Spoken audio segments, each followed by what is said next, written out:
बिस्मिल्लाहिर्रहमानिर्रहीम। अस्सलामुअलैकुम। आज के इस वीडियो में हम देखेंगे 7th क्लास सोशल से लास्ट चैप्टर जिसका नाम है सलातीन और इमारतें।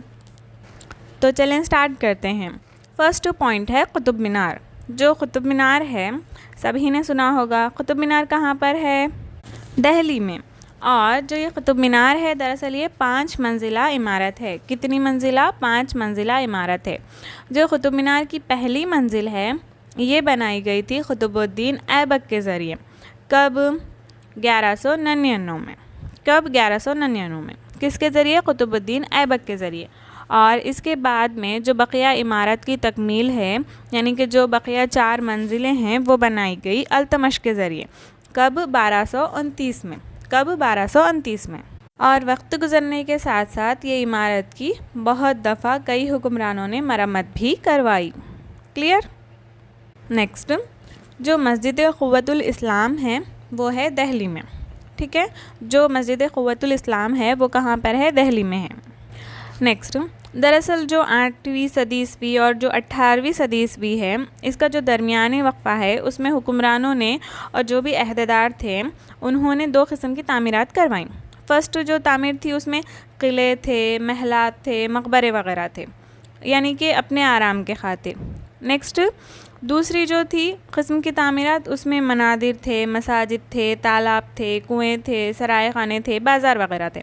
ये किसके लिए? आवामी ज़रूरत के लिए। यानी कि 2 किस्म की तामीरात हुआ करती थी 8वीं सदी ईस्वी से 18वीं सदी ईस्वी के दरमियान में।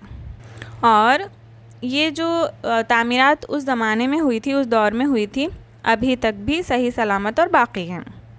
नेक्स्ट है टेराबाइट या फिर कारबेल्ड तरीक़ा। 7वीं सदी ईस्वी और 10वीं सदी ईस्वी के दरमियानी अरसे में क्या हुआ, जो मेमार थे उन्होंने महलात में कई कमरे, दरवाज़े और खिड़कियां बनाना शुरू किया। उस वक्त क्या किया जाता था, 2 उमूदी सुतूनों पर आड़े सुतून या फिर शहीतर यानी कि बीम जिसे कहते हैं ना, सुतून, वो रखकर छत, दरवाज़े या फिर खिड़कियां बनाई जाती है। तो उसी को यानी कि वही तामीरी तरीक़े को कहा जाता है टेराबाइट या फिर कारबेल्ड। क्या कहा जाता है? टेराबाइट या फिर कारबेल्ड तरीक़ा। 8वीं सदी और 13वीं सदी ईस्वी के दरमियानी अरसे में टेराबाइट तरीक़े से कई मनादिर, मसाजिद, महलात वगैरह तामीर किए गए। क्लियर? नेक्स्ट हम देखेंगे कंदारिया महादेव मंदिर। कंदारिया महादेव मंदिर, ये इसको शिव मंदिर भी कहा जाता है और ये है खजुराहो मध्य प्रदेश में। कहाँ पर है ये? खजुराहो मध्य प्रदेश में। और इसकी जो तामीर है ये करवाई राजा धंग देवा ने। किसने? राजा धंग देवा ने। कब? 999 में। और जो ये मंदिर है बहुत ही खूबसूरत सजावट से आरास्ता इसका बाबुद दाखिला है और वसी महामंडप है। वहाँ पर रक़्स भी मुनक़िद किए जाते थे वो दौर में। और जो मंदिर का मरकज़ी हिस्सा है उसको कहा जाता है गर्भा गृह। ये इम्पॉर्टेंट है, देखिए क्या कहा जाता है। जो मरकज़ी हिस्सा है उसे कहा जाता है गर्भा गृह। और यहाँ पर जो अहम देवी होती है, जो भी उनके देवता होते हैं, उनकी मूर्तियाँ रखी जाती हैं। क्लियर? नेक्स्ट हम देखेंगे तंजावुर में वाक़े राजा राजेश्वर मंदिर। कहाँ पर? तंजावुर में वाक़े राजा राजेश्वर मंदिर। राजा राजेश्वर मंदिर जो है उस दौर के तमाम मनादिर में सबसे ऊंचा बालाई हिस्सा या फिर शिखरम, जो चोटी होती है मंदिर की, वो तो सब में ज़्यादा ऊंचा था राजा राजेश्वर मंदिर का बालाई हिस्सा। और उस दौर में इस तरह की तामीरात करना बहुत ही मुश्किल था, क्योंकि आजकल तो मशीनें वगैरह है, कोई भी वज़नी चीज़, पत्थर वगैरह उठाना है तो मशीनों के ज़रिए उठाया जा सकता है। लेकिन उस दौर में मशीनें वगैरह नहीं हुआ करती थी, तो बहुत ज़्यादा जो वज़नी पत्थर होते थे उन्हें लेकर जाना और जो शिखरम होती है, जो मतलब बालाई हिस्सा होता है, जो चोटी है, उसके ऊपर रखना बहुत ही मुश्किल काम था। और वो जो पत्थर होते हैं तकरीबन 90 टन वज़नी पत्थरों की ज़रूरत होती है जो मंदिर के बालाई हिस्से या फिर शिखरम या फिर चोटी पर रखे जाते हैं। तो उसके लिए मेमार क्या करते थे, जो मंदिर का बालाई हिस्सा है वहाँ तक पहुँचने के लिए एक ढलानी पुलनुमा रास्ता बनाते थे। पुलनुमा रास्ता बनाते थे और वहाँ से क्या करते थे, जो 2 पहियों वाली गाड़ी होती है उसकी मदद से पत्थरों को ढकेल ढकेल कर ऊपर पहुँचाते थे। और वो जो रास्ता होता था तकरीबन 4 किलोमीटर दूर से उसको शुरू करना होता था, क्योंकि वो बहुत ही दूर था। और अगर ज़्यादा उमूदी रास्ता हो जाता तो जो पत्थर है उसको चढ़ाना काफ़ी मुश्किल हो जाता, इसीलिए ढलान रास्ता रखा जाता था। और फिर मंदिर की जब तामीर की मुकम्मल हो जाती तब उस रास्ते को बंद कर दिया जाता था। क्लियर। नेक्स्ट, अलाई दरवाज़ा। अलाई दरवाज़ा ये कहाँ पर है? ये है दिल्ली में। नेक्स्ट हम देखेंगे आर्क्यूट तरीक़ा। नई तर्ज़ तामीर जब स्टार्ट हुई 12वीं सदी ईस्वी में, तो 2 तरह की नई तर्ज़ तामीर हमको देखने को मिलती है। फर्स्ट उसमें है तामीर में दरवाज़ों और खिड़कियों के ऊपर होने वाली तामीर के वज़न को सहारा देने के लिए कमानें बनाई जाती थी। कमानें आपने देखी होंगी, कमानें बनाई जाती थी और ये तामीर सुरंगों और गुंबदों की छतों की तामीर में इस्तेमाल की जाती थी। तो इसी तरीक़े तामीर को कहते हैं आर्क्यूट तरीक़ा। कौन सा तरीक़ा? आर्क्यूट तरीक़ा, यानी दरवाज़ों और खिड़कियों के ऊपर होने वाली तामीर को सहारा देने के लिए कमानें बनाना। क्या बनाना? कमानें बनाना। तो वैसे तरीक़े को कहेंगे आर्क्यूट तरीक़ा। तो ये एक नई तर्ज़ तामीर थी। और इसके अलावा दूसरी किस्म ये थी कि तामीरात में जो तामीराती चूना है उसका ज़्यादा इस्तेमाल किया जाता था। बहुत ही आला मेयार के सीमेंट की तरह होता था वो, और उसमें कंकर और पत्थर के टुकड़ों को मिलाकर कंक्रीट बना दिया जाता था। तो ये नई तर्ज़ तामीर थी। नेक्स्ट पॉइंट, 1190 से चूने और पत्थर के आमेज़े को कमान और गुंबदें बनाने के लिए इस्तेमाल किया जाने लगा। क्लियर। कब से किया जाने लगा? 1190 से। नेक्स्ट हमारे टेक्स्ट बुक में एक फ़ोटो दी गई है अकबरनामा। उसकी डेट है 1590 to 1595। उससे माखूज़ किया गया है। उसमें एक मंज़र दिखाया गया है जिसमें आगरा में आबी दरवाज़े की तामीर का मंज़र है। क्लियर। नेक्स्ट हम देखेंगे राजा राजेश्वर मंदिर। कौन सा मंदिर? राजा राजेश्वर मंदिर।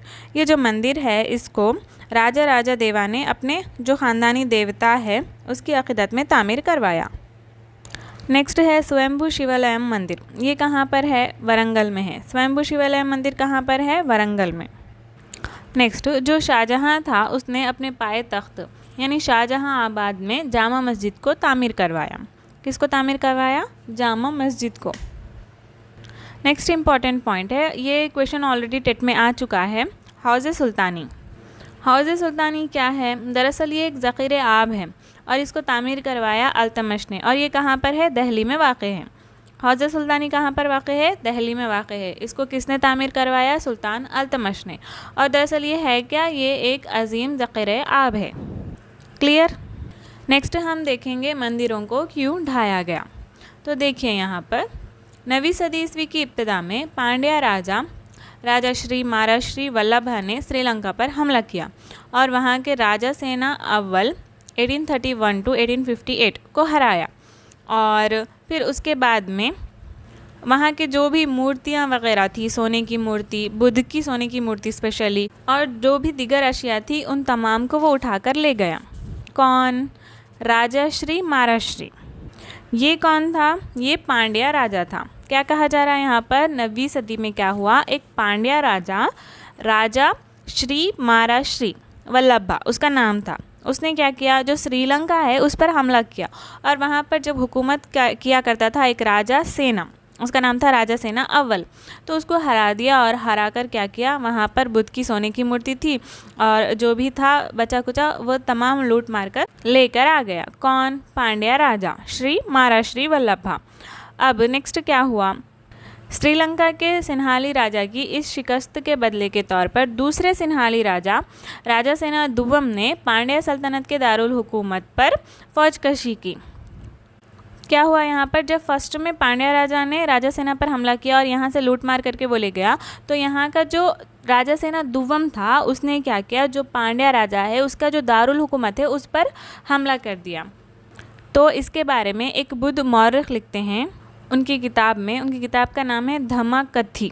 क्या है किताब का नाम? धम्मकथि। उसमें उन्होंने लिखा कि ये दरअसल जो सोने की मूर्ति है, बुद्ध की सोने की मूर्ति, उसको लाने की एक जद्दोजहद है। ऐसा कहा किसने?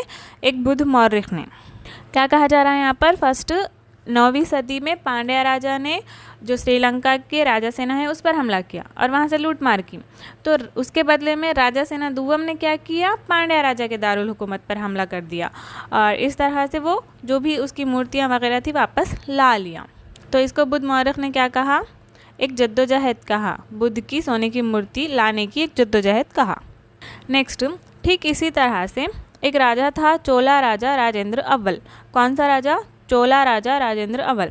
इसने क्या किया, 11वीं सदी की इब्तिदा में इसने अपने दारुल हुकूमत में एक शिव की मंदिर तामीर करवाई फर्स्ट, और उसमें जो भी शिकस्त खुर्दा हुक्मरान थे उनके इलाक़ों से छीन छीन कर ये अशिया लाता, मूर्तियाँ लाता और वहाँ पर रखता। कौन? चोला राजा राजेंद्र अव्वल। तो उसमें फ़ेमस कुछ चीज़ें हैं जो इसने छीन कर लाकर उस शिव की मंदिर में रखी थी। तो उसमें फ़र्स्ट है चालुक्य राजाओं का सन पेड्स्टल, और जो मशरक़ी चालुक्य है उनसे छीनी गई गणेश और दुर्गा और नंदी की मूर्ति। नेक्स्ट जो उड़ीसा के कलिंगा राजा है उनसे भैरव की मूर्ति, और जो बंगाल के पाला हुक्मरान थे उनसे छीनकर काली का मुजस्सिमा। तो ये तमाम चीज़ें उसने क्या की, शिव के मंदिर में रखी। क्लियर? तो ये किसने किया? चोला राजा राजेंद्र अव्वल ने किया। तो ठीक इसी तरह से महमूद गज़नी, जो महमूद गज़नी था ये चोला राजा राजेंद्र अव्वल का हम असर था।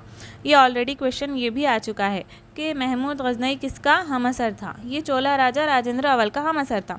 तो इसने भी क्या किया, इसने भी बहुत ज़्यादा लूट मार की, लेकिन ये फेमस कब हुआ, जब सोमनाथ जैसी मशहूर मंदिर को इसने ताराज किया, और इसके बाद इसे क्या हो गया, तारीख़ में बहुत ज़्यादा शोहरत हासिल हुई। क्लियर? नेक्स्ट हम देखेंगे विजयनगर दौर का शाहाना तर्ज। जो विजयनगर के हुक्मरान थे उन्होंने शहर विजयनगर को पूरे जुनूबी हिंद के सदर मुकाम के तौर पर बहुत ज़्यादा तरक्की दी।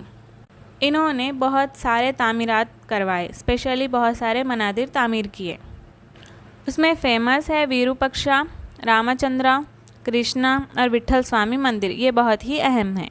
और इनकी तर्ज तामीर की खुसूसियत थी, वो क्या थी, जो वेमनास और गोपुरम्स हैं वो बहुत ही ज़्यादा बुलंद बनाए जाते थे, और इससे कबल किसी ने भी इतने ज़्यादा बुलंद गोपुरम्स या फिर जो वेमनास है वो नहीं बनाए थे मंदिर पर। विरूपक्षा मंदिर बहुत ही फेमस है। विरूपक्षा मंदिर को कई सदियों पहले तामीर किया गया, बहुत ही पुराना है ये मंदिर, लेकिन वहाँ पर पहली मूर्ति रखी गई थी 9वीं सदी ईस्वी में।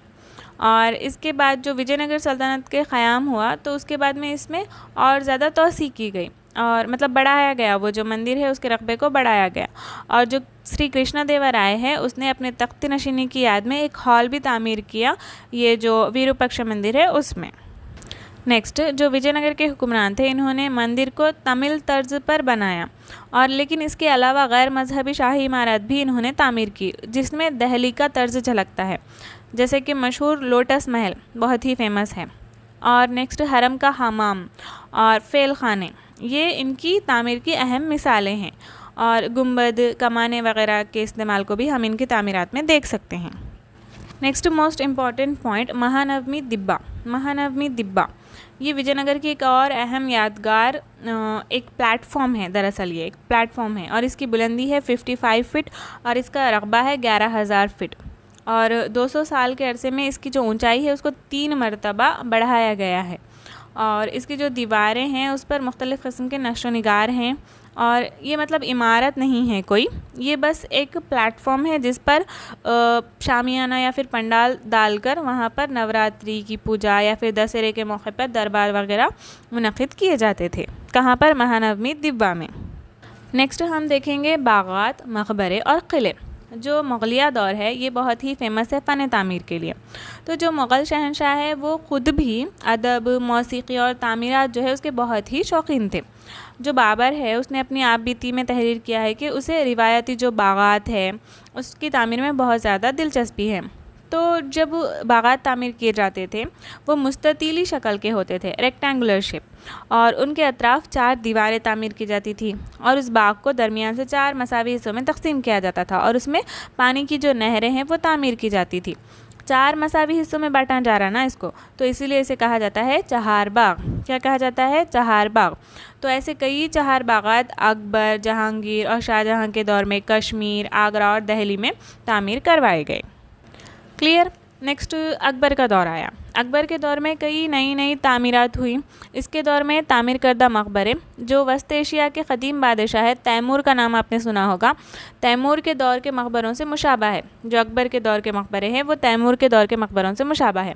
जो मुग़ल दौर के तामीरात है उनकी खुसूसियत ये है कि मरकज़ी गुंबद है और बुलंद बाला बाबू दाखिला है, और इसे पहली मरतबा हुमायूं के मकबरे में तामीर किया गया। ये मकबरा एक वसी और अरीज़ 4 बाग के दरमियान वाक़ है, और ये कहलाता है हश्त बहश्त।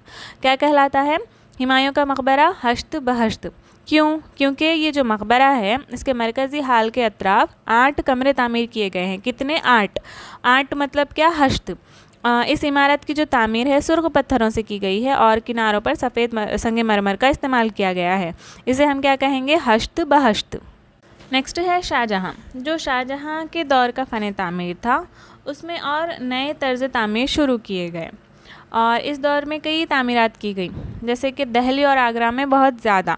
और इसमें एक फ़ेमस ये था कि दीवान आम और दीवान ख़ास नाम से शाही दरबारों को भी मनसूबाबंद तरीक़े से तामीर किया गया था और जो वो दरबार थे इन दरबारों को चहल सुतून कहा जाता है। क्या कहा जाता है? चहल सुतून कहा जाता है, जिसमें दीवान आम और दीवान ख़ास भी होता है और ये बहुत बड़े अहाते पर तामीर किया जाता है।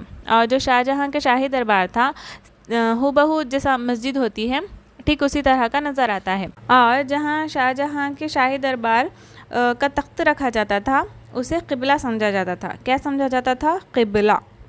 शाहजहाँ का जो तामीर करदा दिल्ली का लाल किला है वो बहुत ही अहम तरीन इमारत है जो अदल शाही और हुकूमत और इक़्तिदार के मरकज़ की अलामत की निशानदही है। कौन? लाल किला। और तख्त शाही के जो करीब बालकनी है उसमें मजहबी तस्वीर है। यूनानी देवता आर्फिस गिटार बजाते हुए उसकी तस्वीर कुंदा की गई है। आर्फिस क्या है? आर्फिस के बारे में लोगों का ये अक़ीदा है कि जो आर्फिस है उसकी जो मौसीकी है उसे जंगली जानवर भी आपसी दुश्मनी भूलकर अमन व अमन के साथ मिलजुल कर रहते हैं। नेक्स्ट, जो शाहजहाँ के दौर के इब्तदाई हिस्से थे उसमें जो मुल्क का सदर मुकाम था वो आगरा था, जहाँ अमरा हुकूमत ने दरियाए जमुना के किनारे अपने आलीशान मकानात तामीर करवाए थे। लेकिन ये जो इमारतें थी इनमें कुछ फ़र्क था। जो चार बागात थे उनकी वो इमारतें और आगरा की इमारतों में फ़र्क था। फ़र्क ये था कि जो चार बाग थे वो बीचों बीच में तामीर किए जाते थे, लेकिन ये इमारतें बीचों बीच नहीं बल्कि दरिया के करीबी रुख की जानिब तामीर की जाती थी, इसीलिए इन्हें कहा जाता है river front garden. River front garden. और इसकी एक बेहतरीन मिसाल है ताजमहल। क्या है इसकी मिसाल? ताजमहल। इसको कौन सी दरिया के करीब बनाया गया है? दरियाए जमुना के किनारे बनाया गया है। शाहजहाँ ने अपना नया सदर मुकाम दिल्ली के करीब शाहजहाँ आबाद के नाम से बसाया था। यहाँ भी शाही महल को दरिया के रुख पर ही बनाया गया था और जो शाही महल है उसमें मखसूस अफराद की क़यामगाहें दरिया के रुख पर होती थी, जैसे कि शाहजहाँ के बेटे दारू शिकवा का क़यामगाह था वहाँ पर। और जो आम अफराद होते थे उनको जो दरियाए जमुना है उससे दूर जाकर अपने जो भी घर वगैरह है वो बनाना होता था। नेक्स्ट जो हैदराबाद है यहाँ पर हुसैन सागर और गोलकोंडा किला वगैरह वाक़ है। तो ये है ईरानी, मुग़लिया और दक्कनी तर्ज़ तामीर की एक मिसाल। क्लियर? तो ये था 7th सोशल का लास्ट चैप्टर। तो यहाँ पर हमारी 7th सोशल कंप्लीट होती है। ये इसके इम्पोर्टेंट पॉइंट्स थे। एक बार पढ़ने से सोशल के पॉइंट्स हरगिज़ याद नहीं हो सकते, इसको बार बार दोहराना होगा। जितना रिवाइज़ करेंगे उतना क्लैरिटी से एग्ज़ाम में आंसर दे पाएंगे। क्लियर? अल्लाह हाफ़िज़।